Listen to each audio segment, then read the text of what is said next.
Welcome. We're going to be going over foam rolling today, so definitely have your foam roller out in hand.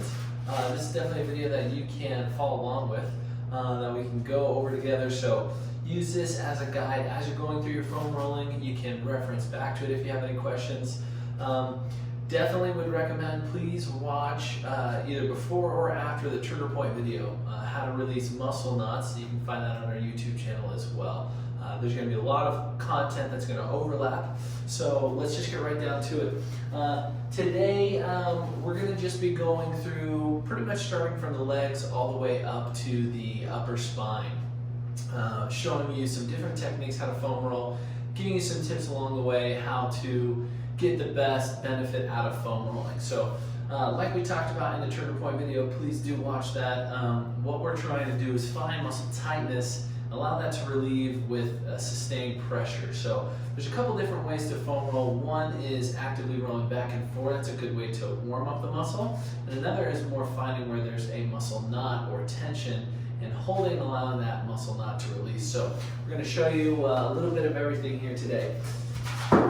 So first area that I like to do is I drop down and usually start at the calf. The calf muscle is definitely one that takes a lot of tension. A lot of plantar fasciitis can be due to tightness in the calf muscle. So first thing that I would do is, really with foam rolling, it's about trying to get in a position where you can use your body as leverage. And it does take a little practice in getting used to how to maneuver your body. For the calf though, what I like to do is I kind of come just straight perpendicular almost to the foam roller to start with. And then you can either use your hands to then leverage the weight of your body off of the ground to create more resistance and more tension on where the calf is. Now, depending on how tight your muscles are, you may or may not need to get more pressure onto the calf. So another way you can do that is by the crossover method, crossing one leg over and now exerting downward pressure with this leg that's across, pushing down, and then now I can roll back and forth as a kind of a warm-up. But to get the most benefit, I'm going to just slowly roll from top to bottom till I find an area that is tender, and not necessarily tender like a bruise, but tender as in tight. You can feel that area is tight. So when I get there, I do like to use the timer, 45 seconds. Try to take that pressure between a 6 and an 8. I hold and allow that muscle knot to release. So after the 45 seconds is over, always good to lightly take some pressure off and then just gently roll. I even take the leg off, gently roll back and forward over the area, anywhere from 2 to 5 times, just to kind of let that settle in, facilitate a little bit more movement. Now, another great tip, if keeping the leg perpendicular, flat, not much tension is felt to get the calf, I like to actually roll slightly. And now I'm going to get the outside lateral aspect of the calf. Now, I do that by just rotating the foot here, and then same thing, I can do that crossover method, and now I can find additional muscle tightness. Okay, so that's a great segue into that. Pretty much covers the calf. Let's get into the hamstrings here. Now the hamstrings can be tough to roll, so you might want to try even a lacrosse ball, but usually I just, pretty similar to what you're seeing here, perpendicular here, and find some tension. Now, an important thing to cover on foam rollers is there are different sizes and shapes, and there's also different tension. Finding the right foam roller, I typically like to go for one that's a little more firm. That means you have to do less work. If your foam roller is really soft, you're going to have to use your body to exert more pressure to get muscle tightness to relieve there. So anyways, hamstring, similar pattern. I really want to start from just above the knee and go up to about the hip level, just trying to scan, and I'm turning the foot in and also turning the foot out, trying to find where there's some tightness. Now, if I come to the IT band, that's going to be an area where there's most likely going to be a lot of tension. A lot of knee pain can be related to tight IT bands. So if you're somebody who constantly feels like you have some knee issues and discomfort here, I would try to look to the IT band. So from there, I really just come off to the side here. And same thing, I like to start with this right about where my glute is. And then this is kind of just my resting start point. I've got my hand out. My other foot is laying flat, and I'm trying to do this so that way I can, really use my body weight and lift it up or down here. Because when I turn over, I don't want to immediately put all my pressure onto the IT band. It's going to be a little discomfort there. So what I want to do is gently get some pressure here and gently then roll back and forth, right? So same thing, as I roll from top to bottom, I'm trying to scan and get feedback where I can feel an area that's really tight. When I get to that area, I do want to pause. Same thing, 45 seconds. I start my timer. Hold. Keep that pressure on the 6 or an 8. I don't want it at a 10. If it's at a 10, I use the opposite leg to take a little pressure off. Maybe I bring my other hand over and take some pressure off. Or like vice versa, if I need to increase pressure, I can drop down to the elbow here. Okay, this is what it looks like right there. So same thing, I hold that area, take a little pressure off, roll back and forward. Typically for any muscle group, I would try to find 2 to 3 spots where you can hold and allow a good deep release, okay?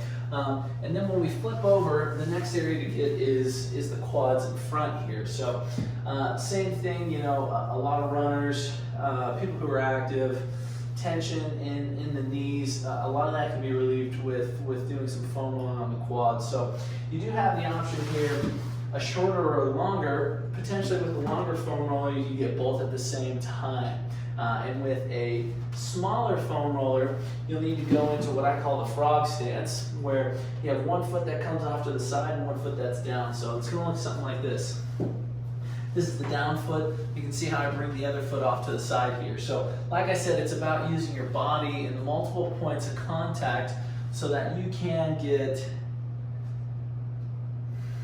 the right amount of tension and also have that mobility factor. So same thing, you really want to start top to bottom, gentle pressure until you can find where there is an area that needs more attention, 45-second timer, and then allow that muscle to release. So that pretty much covers most all of the leg area. So we're going to go into the back area, and the low back is where we're initially going to start. So just above where the belt line is, a lot of muscles here. Really the big one that we want to go after is called the QL, quadratus lumborum muscle, okay? So I'm going to show you how I like to do that as the slight variation here. So I'm just going to keep using the smaller one. I do like the smaller one. I feel like I can pinpoint a little better, but that's not at all to discourage you from using a larger foam roller.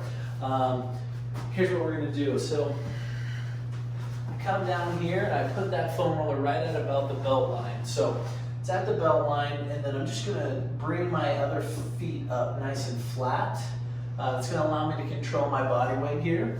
Then I drop down to one elbow. So as opposed to just holding tension here even, which I can do, and depending on the tightness that you've got with your QL muscle and some other muscles back there, this might be a good start point. However, what I like to do is, this is where I'm perfectly flat here. I like to come off to the elbow, just enough so that my hip is no longer touching on the foam roller. And now this is going to allow me to get more isolated on the QL muscle. Now, I really want to roll from the top of the hip to the bottom of the rib cage. So, maybe anywhere from 3 to 5 inches depending on your size. But that's an area where I really do want to kind of dig in, okay? I don't need to be completely vertical here on the foam roller. I do want to be kind of at a 45-degree angle my body is to this foam roller. Same thing, I start with gentle pressure. Using my legs, I can bring my body up or lower it down, and I start gentle pressure to find a spot, hold 45 seconds, one spot, little pressure off, roll back and forward, and try to find a second and third, okay? So that's how I really like to foam roll the low back. When we get to the upper and mid back, what I like to do is I actually cross my arms out top. So what that's gonna do is it's gonna get the shoulder blades out of the way.